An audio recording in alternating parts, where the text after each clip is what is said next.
Carol. So at Anubis Caves in Oklahoma, it's a series of caves and sandstone that we believe Celtic people left the petroglyphs and Ogham inscriptions. Ogham is the writing system that the Celts used.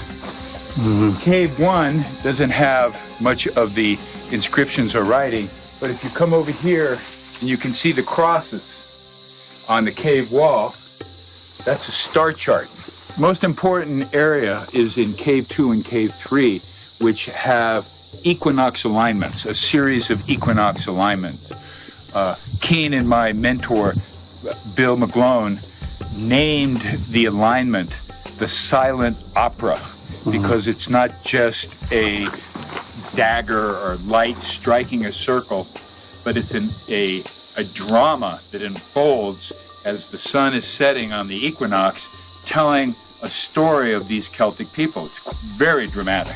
Okay. And Bill called it the silent opera.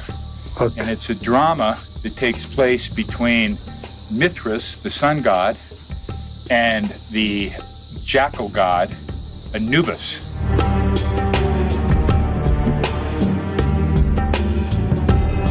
اكتشاف مثير في أحد كهوف أنوبيس، وتحديداً في الكهف الثاني، نقوش توثق قصصاً تحاكي تلك التي نعرفها. وبجانب نهر السمران الصغير يوجد نقوش وكتابات قديمة يقولون إنها نقوش ليبية من ليبيا، من الليبيين القدماء، يعني هم ليبيين أتوا إلى هذا المكان. Now I'm going to speak English with Carol because he's an expert and he published it. Please explain what's Well, we're in a very sacred place here, known as Anubis Caves. It's a series of sandstone caves in Oklahoma, and each cave has different art, different inscriptions. We're presently in Cave 2, and what we're looking at are petroglyphs, perhaps 2,000 years old. And in this panel, what the ancients are communicating are some of the astrological signs. Here, the most clear sign is a bull. Now, what's notable about Anubis Caves is that many of the petroglyphs can't be seen. So as we go through the panel here, there are other petroglyphs like Pegasus the horse that are in here. So one of the aspects of this cave is obviously talking about astronomy and astrology. Now, as we move over here to this main panel of the Anubis Cave, we have what Bill McGlone calls the silent opera. And this particular panel has Mithras, and the sun god of the Persians. And here we can see right here characteristics of Mithras from Europe, notably the 7 rays on the head. The cape is behind him. Okay. And notice that Mithras is placed between a sun on the horizon, which is the rising sun, and a larger sun on the horizon, which is the setting sun. الشمس واضحة جدا. مشهد حواري عمره نحو 2000 عام، أحداثه تدور بين الثنائي إلهي الشمس والظلام. ما إن يحل الغروب في سماء أوكلاهوما حتى يختفي معه إله الشمس في عتمة الكهف. لا قوة تواجه إله الظلام إلا عودة الشمس، يبدأ معها تعاقب الليل والنهار في رحلتهما الأزلية. And notice that the sun god, Mithras, is standing on a cube. And the cube has importance for the culture because the cube is representing material force, it's representing the earth. So here we have the sun god above and the earth below. Now, another important aspect of this panel is this canine-looking petroglyph, which has been described as Anubis. Now, Anubis is the Egyptian god of night, and one of the classic representations of Anubis is he has a staff that comes out of his back. And so this is, there's also what is called the crown of Egypt. And the crown of Egypt is where the ears are, Phil and Phil Leonard have interpreted that to be a crown of Egypt, another classic example of attributes of Anubis.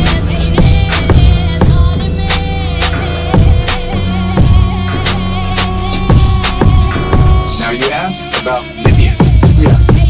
Barry Fell, the epigrapher and researcher, has interpreted Ogham script, which is a Celtic language, but he's also found in this panel Libyan inscriptions, and we will be able to provide drawings of that to integrate into the video and to provide you with the interpretation.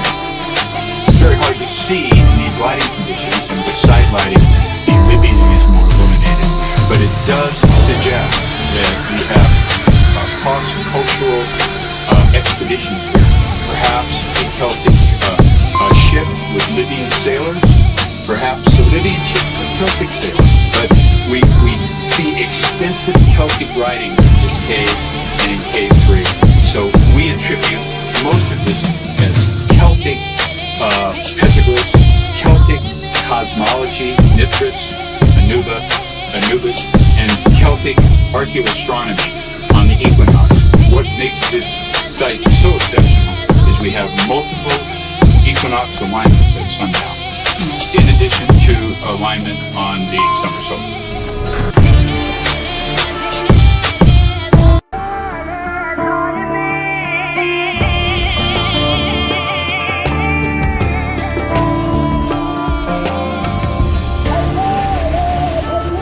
You know now that we're in the purgatory and we're looking for petroglyphs, how very difficult it is.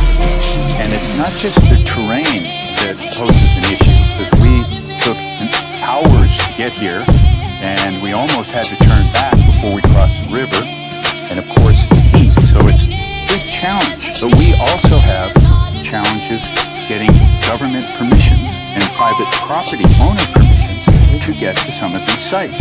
Now, fortunately, we found what we were looking for at the very highest level of the rock. The oldest inscriptions seem to be the Mutic. On our trip, we had scheduled to go to Black Rock. When we get the permission? When Philip Leonard said, this is where you got to go to see this, go to Black Rock. So we came here because we knew about this and we had access by the landowner. But Black Rock, the government denied us a permit, and they say that it takes months to get the permission. Even though you are a recognized scholar, there's still paperwork we have to go through. Finding ancient inscriptions is extremely rare. Most of the petroglyphs are the ancestors, the Native American people, and as we pointed out, of course, graffiti. But in very special places like this, like Anubis Cave, where we were yesterday, and you got a chance to see Celtic petroglyphs and Celtic inscriptions. And Thamudic inscription. And Thamudic. With the petroglyphs that also combine archaeoastronomy events. So it's so exciting for people like you and I. Unfortunately, there's not a lot of excitement here. So we're hoping you go back to your country and generate enough excitement to get people here excited. So please come back. Of course. I have the most difficult question for you. Do you think why this Semitic or Thamudic, because Thamudic are Semitic people, left Arabia and came all the way 1,000 kilometers to North America, and when and why? From your reading.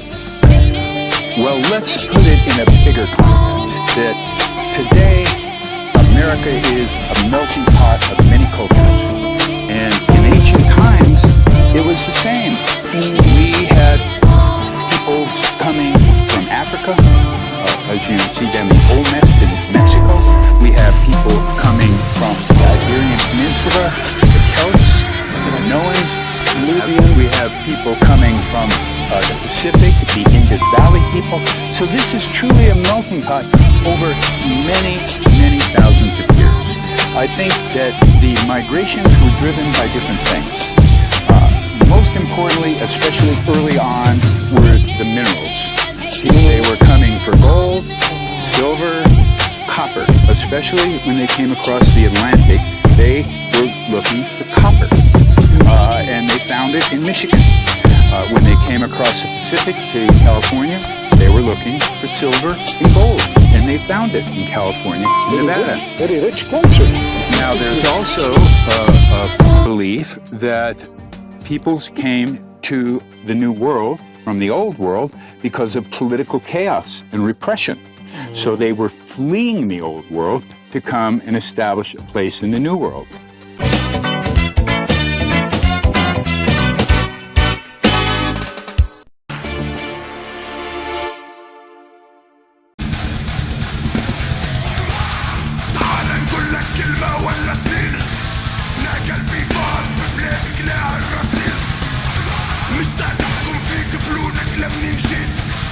الشعب البني غور لا ماشي في باله صيد. تعال نقول لك نحكوا شوية عالتاريخ. نا قلبي فار في بلاد عماها التحريف. مش نيدا نزيد ولا مش تنخبي عليك. هدايا الحق الما كتبوه المنتصرين. كنا عايشين في نفس التريب. جدودي لولي ما فكوا تحت بالسيف. جابوا الغربان والأوروبيين وهزوا اللي قعدوا من ناحيين. شكلنا الصحة مسلسلين والتوا القهرة تجري في دمي بعد سنين. جابونا لنا صبونا عبيد وجدي باعوه عالمسكون عكل بعيد. كان انت ناسينا راني ما نسيت. ما نحشي راسي كنا عما نحشم بيه. كتقولي كحلاها كالوني عايش بيه. أبدا نعرف مرك أصله تحشي فيه. شكون اللي غرك قالك أصلك من البايات. تونس هدية حكموا فيها زوز عينات. وقبل هاجوكم كيف ما جونا باسم الدين. ركبتوا وسط